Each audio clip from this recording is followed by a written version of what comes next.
우리가 살아가면서 힘이 있어야 살아갈 수 있습니다.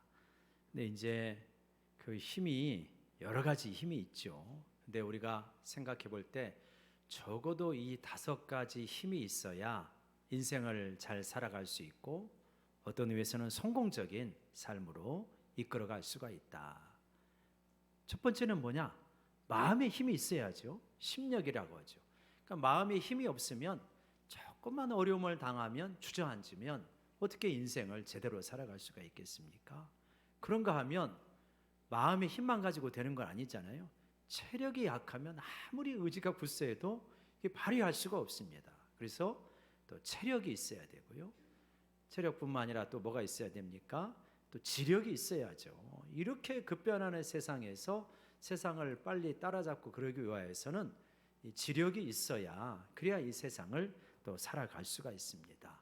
그런데 이것이 있다고 해가지고 다 되는 게 아니라 근데 이런 것들이 뛰어나도 막 자기 혼자 있을 때는 엉망으로 살아요. 누가 통제를 안 하면 그냥 뭐 정신없이 살아갑니다. 자기 관력의 능력이 없으면 이게 또 어려워지죠. 근데 이런 부분은 다 잘해요. 근데 사람만 만나면 갈등이 있고 싸움이 있어. 그러면 또 어떻게 제대로 살아갈 수 있겠습니까? 안 되죠. 그래서 이렇게 5가지 심력, 체력, 지력, 자기관리 능력, 또 인간 관계 능력 이런 부분이 있어야 제대로 살아갈 수 있는데 만약에 이 중에 하나만이라도 조금 이렇게 부족하고 많이 결핍되어 있다라고 하면 그 인생의 풍요의 높이랄까요? 성공의 높이랄까? 그거 깨어지죠. 깨어진 물통처럼 저 높이까지밖에 오를 수 없다. 이렇게 볼 수가 있습니다. 이거는 이제 저희 이야기라보다는 아시는 분도 많이 있겠지만 원동현 박사님 기독교인입니다. 그래서 이제 5차원 전면 학습법을 통하여서 우리 한국 교육계 또 특별히 몽골에서는 몽골 대학이 저 패러다임을 수용을 했죠. 그래가지고 이제 5차원 전면 그렇게 관리 5차원 전면 학습법 거기서 이야기한 부분인데 우리 기독교적으로도 수용할 수 있는 부분이 많이 있기 때문에 이걸 가지고 5주간 이제 설교를 하고자 합니다. 그래서 오늘은 마음의 힘, 심력에 대해서 다루고자 합니다. 마음의 힘이 있어야 인생을 잘 살아갈 수 있다라고 하는 것은 누구나 동의할 수 있죠. 그러니까 일상적인 삶도 그렇지만 특별히 운동선수라든가 하는 분들은 더 중요하잖아요. 멘탈이 강하다, 약하다 너무 중요합니다. 그래서 운동선수를 이제 스카우트하게 될 때 옛날에는 메디컬 테스트만 했는데 지금 이제 운동선수를 스카우트할 때 멘탈적인 부분이 어떠냐 그런 것들을 많이 보더라고요. 그래서 이 어려움 속에서도 잘 이겨냈는가, 역경 속에서 자라왔는가, 아니면 그렇지 않은가 그런 것들을 이렇게 잘 조사를 해가지고 스카우트하고 그런 것을 볼 수 있습니다. 우리가 잘 아는 손흥민 선수라든가 박지성 선수라든가 이런 사람들은 굉장히 멘탈이 강한 사람이잖아요. 그러니까 마음의 힘이 강한 사람입니다. 그러니까 멘탈이 강하다, 마음에 힘이 있다라고 하는 것은 무슨 뜻일까 하면 아마 정리하면 이런 뜻이 될 것 같아요. 위기 속에서 무너지지 않고 위기를 돌파할 수 있는 힘이 있는 것이고 그리고 어떤 다른 유혹이라든가 시험에 무너지지 아니하고 어떤 분명한 목표를 세웠으면 그거를 일관되게 이렇게 돌파해 갈 수 있는 그러한 힘이 있고 나아가서는 자기가 하는 일을 좋아하고 즐거워하고 사랑한다면 굉장히 멘탈이 강한 사람이다. 마음에 힘이 있는 사람이다. 이렇게 말할 수 있을 것입니다. 마음의 힘이라고 하는 것은 운동선수뿐만 아니라 일상 속에서도 그렇죠. 그러니까 어떤 사람은 저 사람은 별로 걱정이 없겠네 하는데도 마음이 늘 우울하고 힘들고 자주 낙심하고 그러해요. 마음에 힘이 없어서 그러는 거예요. 그런가 하면 어떤 사람은 객관적으로 정말 힘겹겠다라고 하는데 정작 본인은 굉장히 행복하게 살 수 있어요. 마음에 힘이 있기 때문입니다. 사람은 객관적 현실을 살아가는 것 같아도 사실은 심리적 현실을 살아간다 이런 말씀을 제가 종종 드리는데 그러니까 마음에 힘이 있으면 잘 살아가요. 근데 마음에 힘이 없으면 객관적으로 괜찮아도 굉장히 힘겹게 살아갑니다.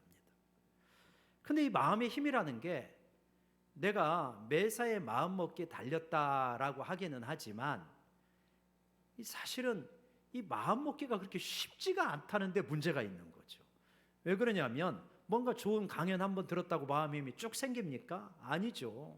이 마음의 힘이라는 것은 어렸을 때부터 지금까지 살아온 누적된 과정이고 선택의 과정이었고 자기 삶의 역사 속에서 지금 현재의 내 마음의 힘의 정도가 있기 때문에 사실 그거는 자기 삶의 역사하고 상당히 밀접하게 연관되어 있고 의식적이라고 하기보다는 무의식적인 측면들이 많다. 그래서 성경에서는 네 마음을 잘 지켜라 그러죠. 무릇 지킬 만한 것보다 내 마음을 지켜라. 왜냐? 생명의 근원이 이에서 남이기 때문이다. 이렇게 말씀하십니다. 그래서 여러분, 이 마음의 힘이 아주 중요한데 이 마음의 힘이 가장 센 분이 누굴까요? 알렉산더나 뭐 징기스칸이나 이런 사람입니까? 21세기를 재앙 속으로 몰고 가는 푸틴 같은 사람입니까? 그러지 않죠. 그건 뭐 탐험가입니까? 우주로 날아가는 사람들입니까? 누구겠습니까? 뭐 답은 정해져 있죠. 마음의 힘이 가장 센 분이 누구냐면 예수님입니다. 왜요? 왜 예수님의 마음의 힘이 가장 셉니까? 우리는 보통 마음의 힘이 그렇게 세지를 않아가지고 누가 나에게 인사만 안 해도 마음이 무너지는 경우가 있어요. 내가 인사했는데 인사를 잘 안 받아. 그럼 마음이 확 다쳐. 그런 정도가 아니에요. 누가 나한테 안 좋은 소리를 했다. 그러면요 밤잠을 이루지 못합니다. 조금 어려운 일이 생긴다. 그냥 힘들어해요. 근데 예수님은 그냥 대놓고 비난하는 사람이 너무 많은 거예요. 근데 그 정도 아니에요. 우리가 아무리 힘들어도요 나 죽이겠다고 달려드는 사람은 없습니다. 근데 예수님은 죽이겠다고 달려드는 사람이 많아요. 그런데 예수님이 끄떡하십니까? 끄떡도 안 하십니다. 그리고 그냥 자기의 길을 묵묵하게 가시는 거예요. 이런 걸 볼 때 예수님처럼 온전한 분이 어디가 있고 예수님처럼 온전한 마음을 가진 분이 어디가 있는가 하는 것을 우리가 알 수 있죠. 그래서 여러분, 우리는 이러한 예수님의 마음을 본받아가게 될 때 마음의 힘이 자꾸만 근력이 생기면서 마음의 힘이 강해지고 풍성해지리라 믿습니다. 그러니까 마음의 힘 별거 없어요. 그냥 답은 나와 있어요. 예수님과 함께 가면 마음의 힘이 생기게 되어 있습니다. 한번 예수님 마음이 어떠한지 한 3가지 정도로 예수님 마음을 살펴봤으면 좋겠는데요. 첫 번째입니다. 한번 첫 번째 보게 되면 예수님 한번 읽어볼까요? 시작. 예수님은 온유하고 겸손하셨습니다. 29절 보세요. 나는 마음이 온유하고 겸손하니. 여러분, 보통은요 자기 마음 상태를 이렇게 말하지 않습니다. 근데 예수님은 말씀하셔요. 내 마음은 이러하다. 온유하고 겸손하다. 그러니까 자기 증언적인 묘사예요. 그러니까 예수님이 내 마음이 어떠한가 하는 것을 이렇게 선명하게 말했기 때문에 이건 뭐 의심할 바가 없어요. 그러니까 나는 온유하고 겸손하다. 그러니까 예수님이 온유하고 겸손한 것이 우리에게 얼마나 위로를 주는지 몰라요. 왜요? 예수님이 냉정하고 그리고 야박하고 막 윽박지르기 잘하고 그러면 예수님 곁에 무서워서 어떻게 가겠어요?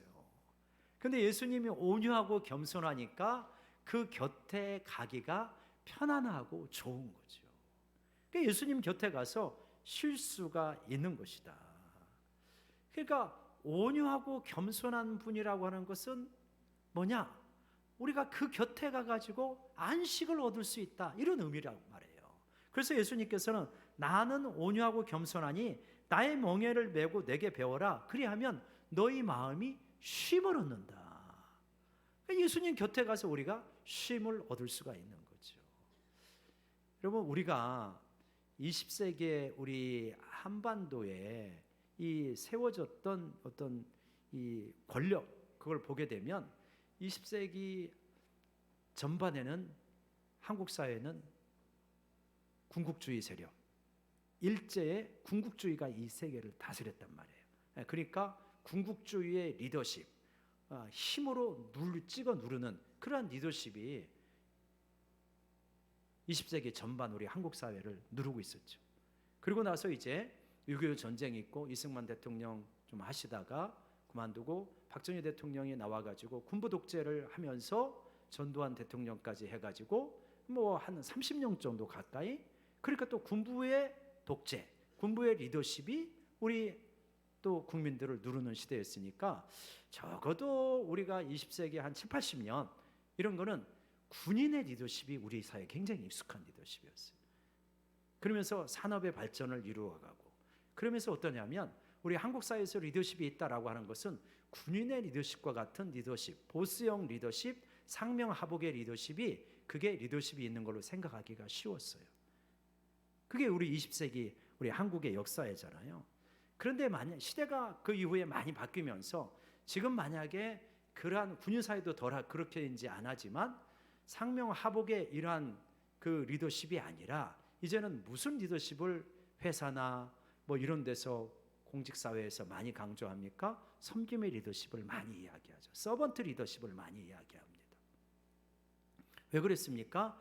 이제는 윽박질러 가지고 짓눌러 가지고 되는 시대가 아닌 거예요. 특별히 MZ세대들은 짓누르면은 튕겨져 나갑니다. 요새는 우리 기업에 계신 이제 관리자들, 이제 상사가 되신 분들은 MZ세대에 다루는 게 굉장히 어렵다고 이야기들을 많이 하고 교육도 많이 받는다고 하더라고요. 그래서 찍어 누르는 리더십이 아니라 이제는 설득의 리더십, 이해의 리더십, 공감의 리더십, 그런 것들을 많이 강조하죠. 여러분, 온유하고 겸손한 게 힘이 있는 거예요. 강하면은 강한 것 같지만 차에도 이런 스프링이 있죠. 이런 스프링. 그래가지고 뭡니까? 강한 스프링이 강한 쇠라면 부러지지만 이런 탄력이 있는 것은 낭창낭창하면서 이게 오히려 더 강하게 오래가지 않습니까?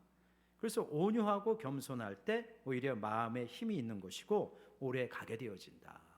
근데 온유하고 겸손하다고 하는데 뭐라고 하시냐면 나의 멍에를 메고 내게 배우라 이렇게 말씀하십니다. 멍에가 무엇인지 다 잘 아시죠? 멍에라는 건 뭡니까? 이 팔레스타인 지방에서 어미 소가 아기 소하고 새끼 소하고 같이 멍에를 메고 끌고 가는 게 그게 팔레스타인 집안의 멍에잖아요. 그러니까 나의 멍에를 메고 내게 배우라는 건 뭐냐? 예수님에게 와가지고 예수님 곁에 붙어서 예수님이 이끌어가는 대로 너희는 나를 따라와라. 그러면 어떻게 되냐? 너희 마음이 쉼을 얻는다. 이렇게 말씀하시는 거죠. 그러니까 왜 온유하고 겸손한 게 왜 힘이 있는 거냐면 같이 가기 때문에 힘이 있습니다. 그런 속담이 있잖아요. 빨리 가려면 혼자 가라. 그런데 오래 가려면 같이 가라. 같이 가는 게 중요하더라고요. 혼자 가면 오래 가지를 못해요. 근데 같이 가면은 오래 갈 수가 있어요. 그래서 여러분, 전도서 4장 10절을 보면 뭐라고 그러냐면 이렇게 말씀하고 있죠. 한번 같이 읽어볼까요? 시작. 혹시 그들이 넘어지면 하나가 그 동물을 붙들어 일으키려니와 홀로 있어 넘어지고 붙들어 일으킬 자가 없는 자에게는 화가 있어요. 강하면 독불장군 같이 살아가면 윽박지르고 살아가면 넘어졌을 때 일으킬 사람이 없는 거예요. 같이 가지를 않았기 때문에. 그래서 온유하고 겸손한 것이 동반자들을 만들기 때문에 힘이 있는 것입니다. 그리고 온유하고 겸손하면요 쉼이 있어요. 그래서 예수님은 나에게 와서 쉼을 배우라고 하잖아요. 쉼이 있고 여유가 있으면 여백이 있기 때문에 사람들을 품을 수가 있고 마음에 힘이 있습니다. 아마 그러죠, 여러분. 목회자도 마음속에 내가 쉼이 있어야 누가 어려운 이야기를 하도 잘 받지요. 내 마음속에 여유가 없으면 누가 어려운 이야기하면 짜증부터 나는 거예요. 물질적으로 여유가 있으면 누가 어려운 이야기하면 어떻게 도울까 이런 생각이 드는데 내가 물질적으로 여유가 없으면 누가 어려운 이야기하면 짜증부터 날 수가 있어요. 그래서 마음속에 온유하고 겸손하여서 쉼이 있게 될 때 마음에 힘이 있는 것이다. 이거를 알 수가 있습니다. 여러분, 겸손한 것이 힘이 있어요. 왜 그러냐면 이런 이유 때문에 그럽니다. 서울에 남현교회 이충복 목사님이라는 분이 계시는데 이제 그분이 쉬운 목회라는 책을 썼어요. 근데 인상적인 장면이 여러 장면 나오는데 자기가 신학대학원을 가보니까 똑똑한 사람이 그렇게 많더랍니다. 그래가지고 막 교수님도 절절맬 정도로 얼마나 똑똑한지 그래갖고 저런 분들은 목회를 얼마나 잘할까 부러웠대요. 근데 자기는 보니까 너무 평범하고 머리가 똑똑하지는 못하더래요. 그러면서 나는 이제 목회를 이렇게 해야 되겠다 하면서 나는 자기가 큰 복을 받았다고 그래요. 3가지 복을 받았다고. 첫 번째 뭐냐? 예수 믿고 구원 얻은 것이 큰 복이다. 아멘이십니까? 두 번째는 뭐냐면 예수 믿고 이 구원 얻었는데 거기다 목회까지 하니 큰 복이다. 그리고 자기 같은 사람이 개척한 것이 너무나 큰 복이라는 거예요. 자기는 세 가지 큰 복을 이미 받았다는 거예요. 그래서 하나님 앞에 기도할 때 뭐라고 기도했냐면, 하나님, 저는 머리가 그렇게 똑똑하지 않으니까 30명만 주셔도 정말 행복하게 감사하면서 목회하겠습니다. 이렇게 마음을 먹고 목회를 했대요. 뭐 그 교회가 몇천 명 되는 교회가 됐죠. 몇천 명 돼서 훌륭한 것이 아니라 그 마음이 얼마나 예쁩니까? 왜 우리는 이것밖에 안 돼? 내 그릇이 이것밖에 안 되나? 이런 마음을 가지고 있으면 불평이 많아가지고 무슨 힘이 있겠어요? 성도들이 와주시는 게 너무 고맙고 감사하고, 한 주간 동안 열심히 일하다가 교회 와가지고 헌금하면서 봉사하고 헌신하고 눈물 흘리고 기도하고, 그것이 너무 고맙고 감사하니까 그냥 거기서 힘이 절로 나오는 거죠. 겸손한 게 힘이에요. 왜냐하면 겸손하면 감사가 절로 나오거든요. 불평이 많은 사람이 힘이 있을까요? 힘이 없을 거예요. 여러분 한번 곰곰이 생각해 보세요. 나는 내 인생에 참 불평이 많다. 자주 넘어지실 거예요. 억지로 힘을 끌어내야 겨우 살 수가 있어요. 그런 사람은. 그래서 여러분, 겸손한 게 힘이다. 겸손하면 감사가 되게 돼 있고요. 매사가 옆에 있는 사람이 감사하고 매사가 감사하니 마음에 감사가 있으니 기쁨이 밀려오고, 무슨 일을 하더라도 억지로 하는 게 아니라 기꺼운 마음으로 하니까 그냥 감사한 거죠. 회사가 있었던 게 너무 감사하면 회사 가서 얼마나 일하겠어요. 내가 이놈의 회사 빨리 때려치야지. 그런 마음을 가지고 있으면 뭐 어떻게 마음에 힘이 나오겠어요. 여러분, 하나님 앞에 깊이 기도하면서 지금 여러분이 속하신 가정, 회사, 교회, 나라와 민족 정말 겸손한 마음으로 감사하시기 바랍니다. 거기에서 마음에 힘이 나와요. 두 번째로요, 예수님은 마음이 이러셨는데요, 예수님은 어떠셨냐면 두 번째 보여주시면 이렇습니다. 읽어볼까요? 시작. 예수님은 불쌍히 여기셨습니다. 예수님의 특징이 있어요. 불쌍히 여기시는 마음이 굉장히 강하십니다. 마태복음 보면요, 우리 마태복음 9절에 이런 구절들이 나오는데, 마태복음 9장 36절을 보면 무리를 보시고 불쌍히 여기시니 이는 그들이 목자 없는 양과 같이 고생하며 기진합니다. 기진맥진하고 살아가는 걸 보면서 불쌍히 여기는 거예요. 어떤 사람들은 왜 저렇게 못나게 살아가나 책망하고 비난하는데, 예수님은 그 무리를 보면서 불쌍히 여기시는 거예요. 또요, 그 다음을 보면 마태복음 14장 14절을 보면 예수님께서 나오는데 큰 무리를 보시고 불쌍히 여기시는데 그 중에 있는 병자를 고쳐주셔요. 병자들이 많이 나오는데 불쌍히 여기는 거예요. 약한 사람, 병든 사람, 죄 많은 사람, 사회에서 소외된 사람, 경쟁에서 뒤처진 사람, 어떤 사람들은요 비난하고 책망하고 원인 찾기에 바쁜데 예수님의 마음은 어떠냐면 불쌍히 여기는 거예요. 불쌍히 여기는 거예요. 마태복음 15장 32절을 보니까 예수님께서 제자들을 불러갖고 이르시되 내가 무리를 불쌍히 여겨노라.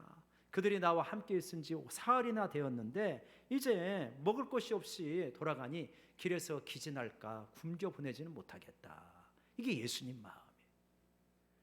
자기 것 자기가 알아서 먹으라고 하세요. 이게 제자들의 마음이에요. 제자들은 냉정해요. 그죠? 근데 예수님은 저 친구들이, 저 무리들이 집으로 돌아갔다가 기진맥진해가지고 지칠 텐데 뭐라도 먹을 걸 좀 주자. 그래갖고 오병이어의 기적을 일으키고 그러시는 거 아닙니까? 이게 예수님 마음이고 목자의 마음이고 목사님 마음이고 사모님 마음이고 장로님 마음이고 권사님 마음이에요. 그래가지고 우리가 어떤 분들은 우동을 안 드시잖아요. 그러니까 뭐라도 먹여야지. 고구마도 삶고 감자도 삶고. 그게 왜 그런 거예요? 불쌍히 여기는 마음. 예수님이 또 마태복음 20장 30절 34절을 보면 맹인을 만났는데 불쌍히 해가지고 눈을 뜨게 해주는 거 얼마나 힘들겠냐. 나쁜 사람들은 맹인 놀리잖아요. 세상에 나쁜 사람들이 정치인 가운데 장애를 가지고 있으면 상대편 조롱하는 사람들, 나는 아주 나쁜 사람이라고 생각해요.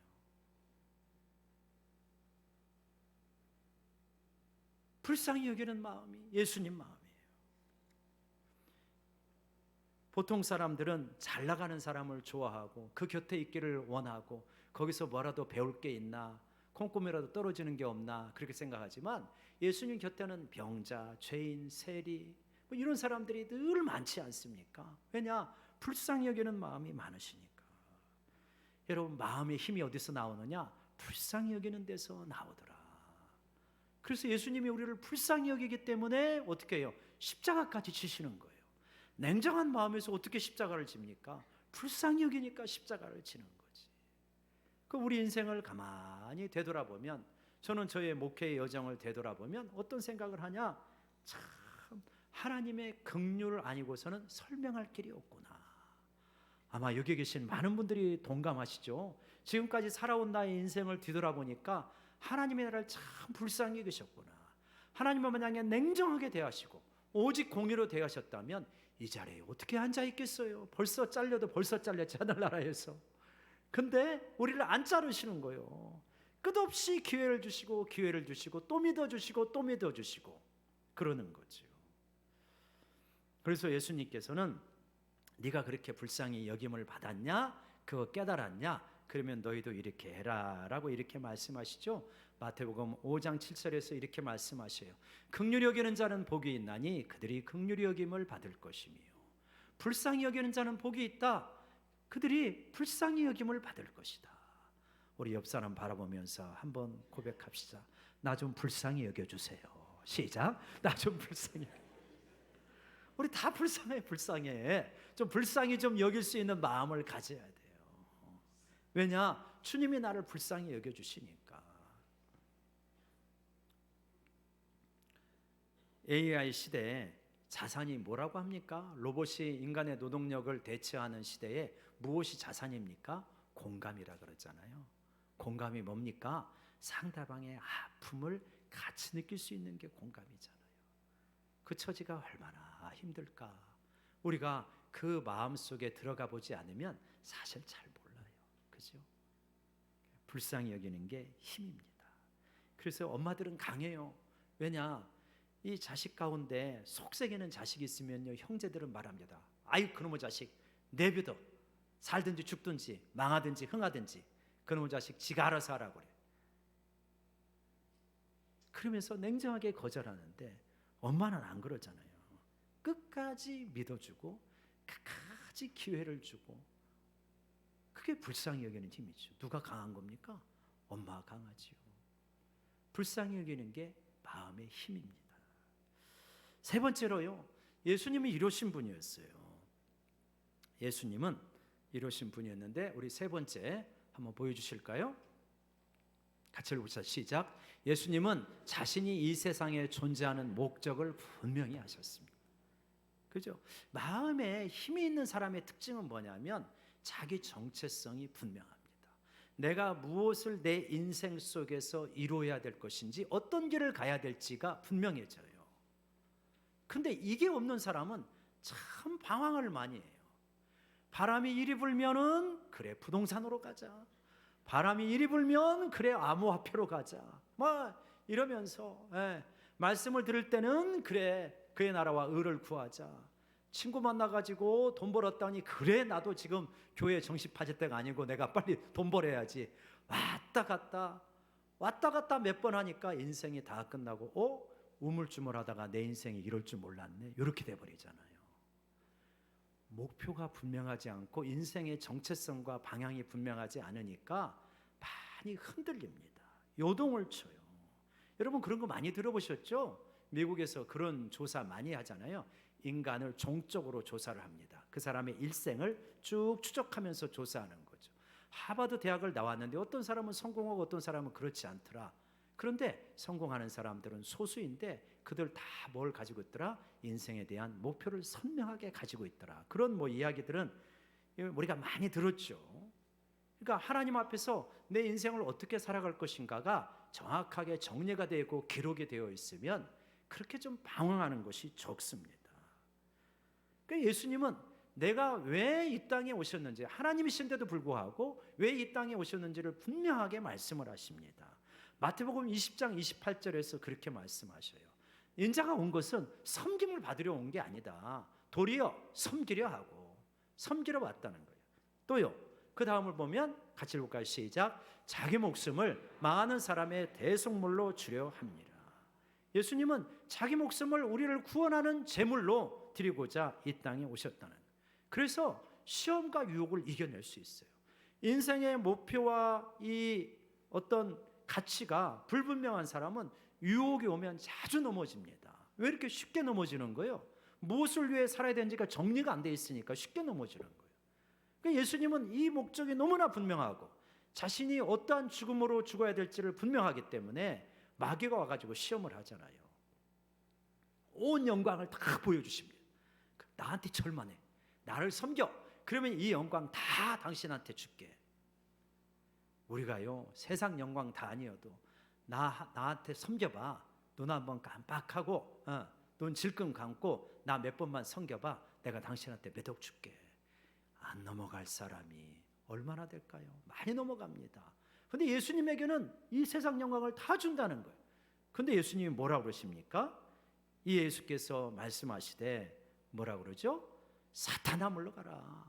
기록되었을 때 주 너희 하나님께 경배하고 다만 그를 섬기라. 그러니까 내가 하나님을 섬기러 왔고 그의 나라의 이 구원의 인류 역사를 이루기 위해 왔기 때문에 이까지 세상 영광으로 나를 미혹하지 말아라. 사탄아 물러가라. 이렇게 말씀하시는 겁니다.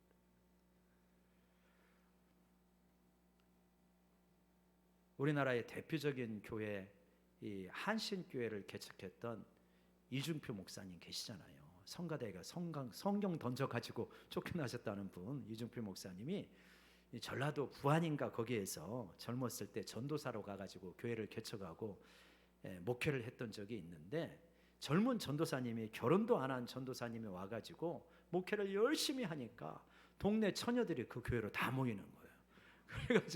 그래가지고 그냥 전도사님이 너무 훌륭하시니까 기도도 많이 하고 말씀도 은혜롭고 그러니까 막 처녀들이 많이 모이는데, 하루는 이제 시골 집에 이제 있는데 전도사님 그래가지고 옛날에 시골집 생각해 보세요. 그러면은 문 열면 바로 마당이잖아요. 그러니까 문을 열었대요.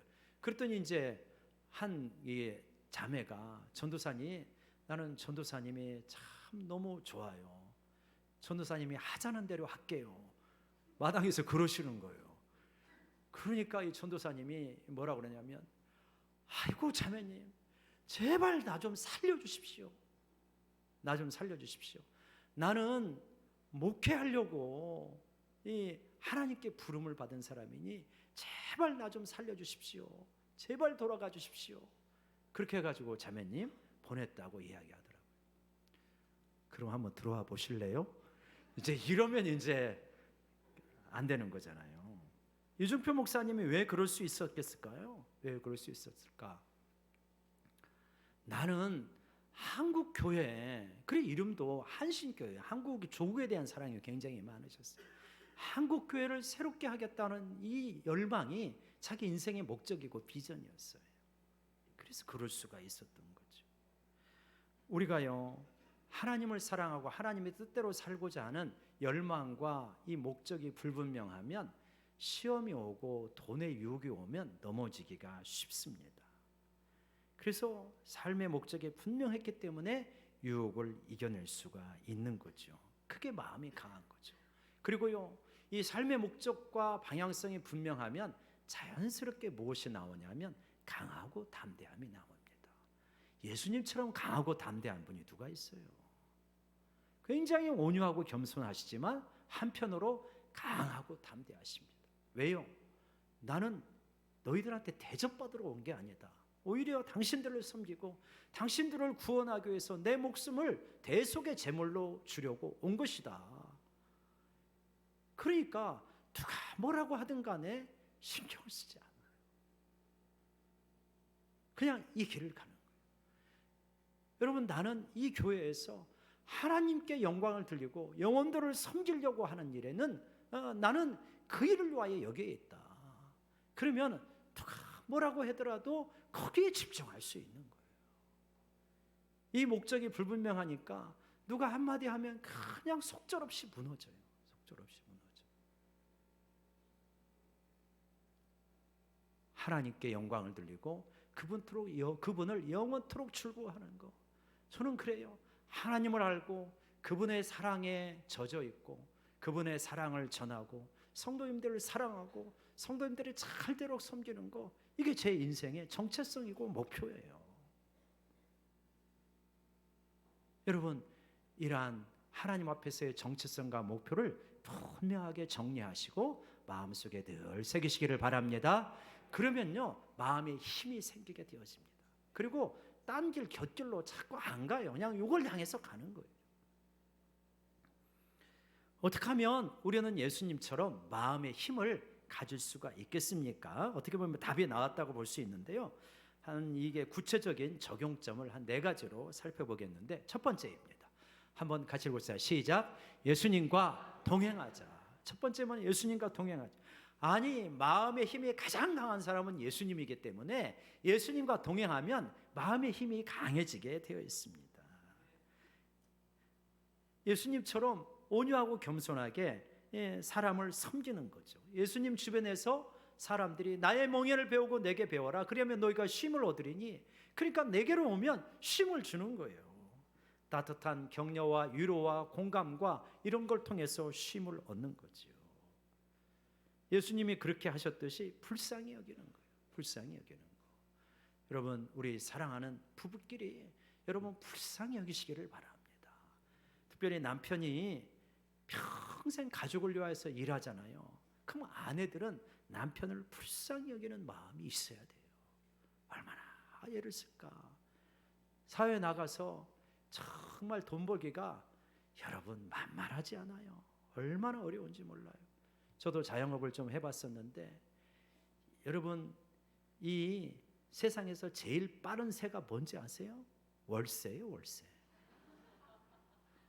월세를 내본 사람은 이 말을 알아요. 장사해보고 월세를 내본 사람은 월세가 얼마나 빨리 오는지 알아요. 그러니까 얼마나 애쓰는지를 알아야 돼요. 또 남편은요, 아내 소중하고 아내 불쌍히 여길 줄 알아야 됩니다. 아내가 가족을 위하여서, 아무래도 한국 사회는 아내가 가족을 위하여서 희생하는 측면이 많잖아요. 그러니까 서로 불쌍히 여기고, 이게 얼마나 참 필요한지 모릅니다. 기도할 때 우리가 기도하다 보면 불쌍히 여기는 마음이 생기잖아요. 그 마음을 잘 간직해서 정말 서로를 긍휼히 여기고 불쌍히 여기게 될 때 자연스럽게 우리 마음속에 희한하게도 마음에 힘이 생기는 겁니다. 두 번째로 한번 읽어볼까요? 시작. 인생의 목적을 명료하게 작성해 보자. 인생의 목적을 명료하게 한번 작성해 보십시오. 여러분, 버킷리스트 이야기 하잖아요. 근데 제가 그 나의 버킷리스트 말고 하나님께서 나를 통해서 이루고 싶어하는 하나님의 버킷리스트를 한번 작성해 보자. 그러면 나의 사명이, 나의 정체성이 선명하게 드러난다 말씀을 드렸습니다. 사명과 정체성이 분명하면요, 포기하지 않아요. 이게 살아갈 만한 의미와 목적과 가치가 분명하면 쉽게 포기를 안 합니다. 근데 이것이 불분명하면 포기해요. 아무리 체격이 강하고 근력이 많아도요, 포기하면 무너집니다. 빅터 프랭클이 이제 아우슈비츠에서 그런 이야기 많이 했잖아요. 그 아우슈비츠 그 감옥에서 체격이 굉장히 건장해도 이렇게 포기하고 죽는 사람이 있고, 바싹 말아도 끝까지 살아남는 사람이 있는데, 그 차이는 뭐냐? 살아갈 의미가 있느냐 없느냐, 그 차이로 구별되어진다 말씀드렸죠. 그 아우슈비츠에서는 그렇다고 하네요. 담배 한 개비가 수프 한 그릇이래요. 그래서 담배 한 개비를 받게 되어지면 수프하고 바꾼대요. 근데 그런 가운데서도 다 마르고 영양실조잖아요. 배고픔에 늘 그 사람들을 허덕이는데, 그 가운데도 담배 피는 사람이 있대요. 담배 피는 사람이 있으면 그거는 무슨 사인이냐? 저 사람 포기했구나 사인이래요. 아니나 다를까 며칠이면 죽는데요. 왜요? 담배는 수프하고 바꾸면 먹을 수가 있는데 수프하고 바꿔서 먹을 의미와 가치를 못 느낀 거예요. 그냥 피고 죽겠다는 선언이에요. 며칠 만에 죽는다는 거예요. 그러나 끝까지 나는 살아나야겠다. 삶에 의미가 있는 사람들은 담배를 안 핀다는 거예요. 그 담배를 수프하고 바꿔가지고 수프 한 수프를 먹는다는 거예요. 여러분, 담배 피지 맙시다. 담배 핀다는 거는 포기한다는 말이에요. 그들에게 있어서 담배 핀다는 거. 그러니까 여러분 무슨 말이냐면 담배 피지 말자라고 하는 말은 무슨 말이냐면 포기하지 말자. 포기하지 말자. 인생의 의미와 목적이 선명한 사람들은 포기하지 않습니다. 하나님께서 우리와 함께 하시고 우리를 붙들어 주시기 때문에 끝까지 주님을 의지하고 나아가는 거예요. 그러면 여러분 하나님의 역사가 일어나게 됩니다. 하나님 우리 마음속에 하나님은 살아계시기 때문에 실제 힘을 주시는 거예요. 지금 아무리 힘들어도 포기하지 말고 하나님 앞에 매달리시기를 바랍니다. 세 번째로요. 한번 읽어봅시다. 시작. 우뇌를 활용하자. 여러분 좌뇌가 있고 우뇌가 있잖아요. 좌는 논리적이고 수학적이고 계산적이고 이런 면이죠. 우측은 공간적이고 예술적이고 직관적이고 이런 거잖아요. 이게 우뇌가 있지 않습니까? 그래서 이제 우뇌를 활용하자. 예수님은 좌뇌도 완벽하시지만 우뇌도 완벽하신 분이죠. 예수님은 시적인 표현을 많이 하시잖아요. 특별히 예수님은 자연 속에서 이 영적인 교훈을 끄집어내 가지고 쉽게 설명해 줍니다. 하늘에 날아가는 새를 봐라. 공주 이게 들에 있는 백합화를 봐라. 씨 뿌리는 자들을 보아라. 이렇게 해서 자연 속에서 여러 이야기를 해주시잖아요. 여러분 우리가 하나님이 주신 예술, 음악, 미술 또 하나님이 주신 자연 이 속에서 뭔가 그런 하나님의 솜씨들을 묵상하게 될 때 이상하게 마음속에는 창조성이 나오고 힘이 나오고 그리고 이 마음에 어떤 기쁨과 감사가 생겨요. 하나님이 그렇게 만들어 놓으셨어요. 사람들이 만든 것도 귀하지만 하나님의 만든 거에 비하면 하나님이 만든 거는 굉장한 치유의 효과가 있습니다. 그래서 우리가 힘들면 어디로 가요? 하나님이 만든 자연 속으로 갑니다. 그 속에서 놀라운 회복의 역사가 일어나요. 저도 이제 이렇게 보면서 이렇게 우리 형제들은 꽃을 잘 모르잖아요. 근데 이제 저는 어플이 좋아가지고 이렇게 다음 같은 거 가가지고 사진을 이렇게 딱 찍으면은 이것은 무엇일 확률이 몇 프로입니다. 그렇게 나오죠. 그래갖고 이제 제가 걸어 다니면서 꽃 이름을 좀 이렇게 외우기 시작을 했어요. 그래서 한번 좀 보여주시면 이 시계 방향으로 우리 가다가 가장 길에서 많이 보이는 꽃이에요. 그죠? 우리 보면 지천에 저런 꽃이 많아요. 저게 뭔지 아세요? 잘 아시네요. 개망초예요. 이게 개망초구나. 그래서 왜 개망초인가? 개같이 망했은 망한 풀이라 개망초인가? 그러진 않을 텐데 해가지고 보니까 그런 뜻은 아니더라고요.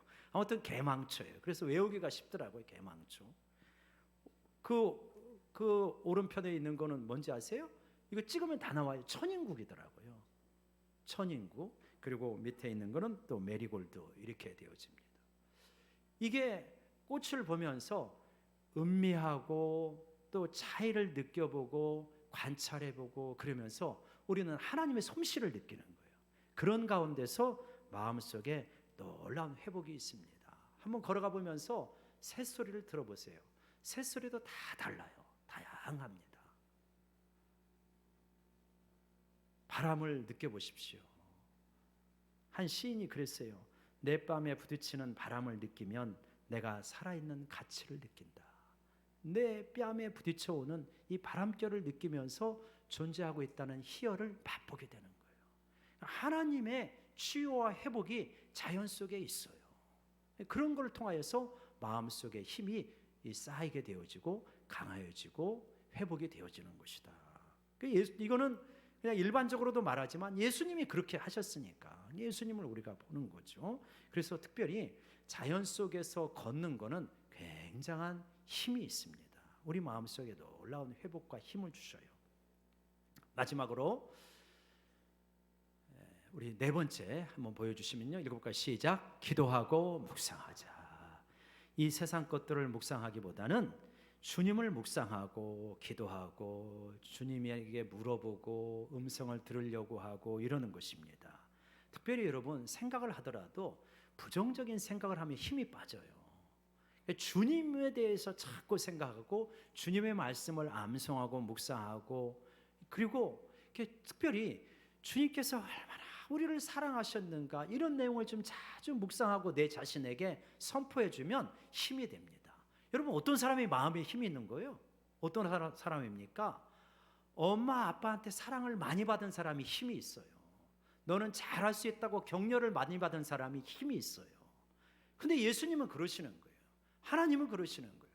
내가 너를 너무 사랑한다. 내가 너를 얼마나 사랑하는지 십자가에서 너의 모든 죄값을 지불하며 죽기까지 내가 너를 사랑해.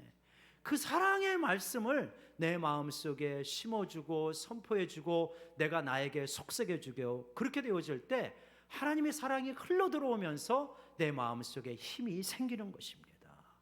여러분 마음의 힘은요, 주님과 동행하고 주님과 사귀고 주님과 걸어가면서 자연스럽게 생기는 거죠. 하루아침에 근육이 딱 달라붙습니까? 몸의 근육 안 그렇잖아요.